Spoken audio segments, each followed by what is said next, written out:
Ah, Angelo. You look like you've got the weight of the world on your shoulders.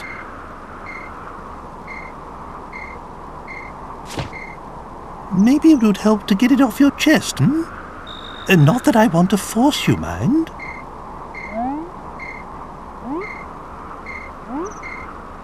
Oh, I don't know. Maybe things will never be right between us. Marcello, will never forgive me. If only we didn't share common blood, I'm sure we'd get along fine.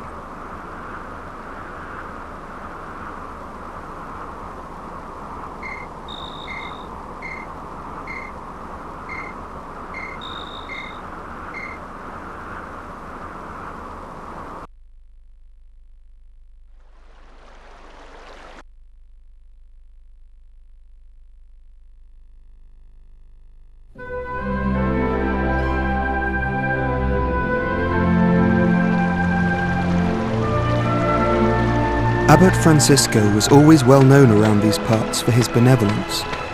He'd often take in children who had nowhere else to go. And I was one of them. My parents were well off, part of the aristocracy. But then they both died. All of a sudden, I was left with no family and no money. The Abbey was the only place I could go.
You're new here, aren't you?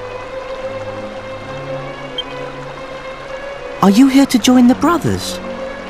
Have you come all on your own? Oh, you must be exhausted. Where are your things? Is that all you've got? My mummy and daddy died, so I don't have many things, and I don't have anywhere else to go. You sound a lot like me. But there's no need to worry. Abbot Francisco and all of us will be your family from now on. What? Let's go and find the abbot. Come on now, don't cry. Why don't you tell me your name? Angelo.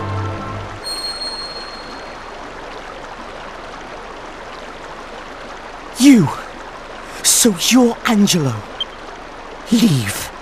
I want you to leave. You leave and never come back. I don't ever want to see you again. So you're intent on ruining this life for me as well, are you?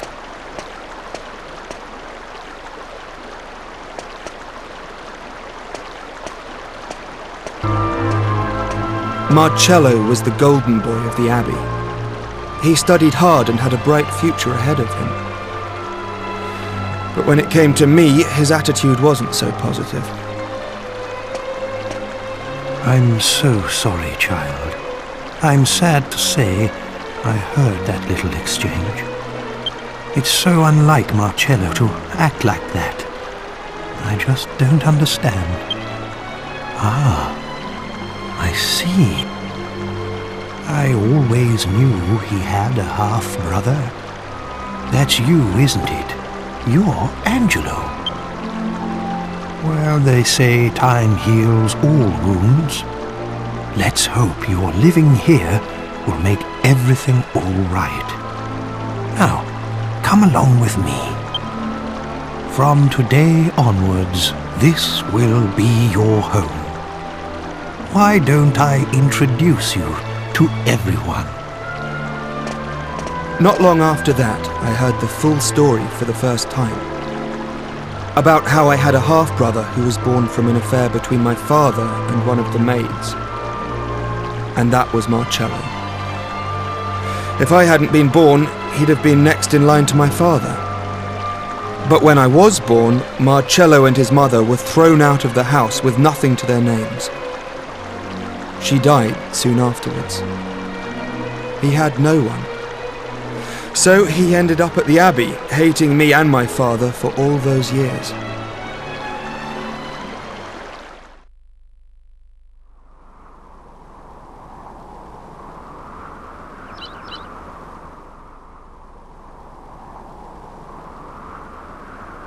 Quite a bombshell, don't you think? I was so young and innocent then, too. The whole thing hurt more than you can imagine. Still, c'est la vie. My father got off lightly. He did just what he wanted and then died, and left me to take the consequences. I'm the only one left for Marcello to hate now. In a way, I can't say I blame him, and it was probably good that we lived together. At least it gave him someone to take it all out on. Certainly added a bit of spice to the humdrum life at Myella Abbey, anyway. Angelo, I'm so... This story's gone on long enough. Look, it's nearly daybreak. Wait!